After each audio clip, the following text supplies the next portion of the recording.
আসসালামু আলাইকুম বন্ধুরা, কেমন আছো সবাই? আশা করি সবাই ভালো আছো।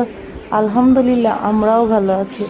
আজ কিছু কথা বলবো মেয়েদের নিয়ে।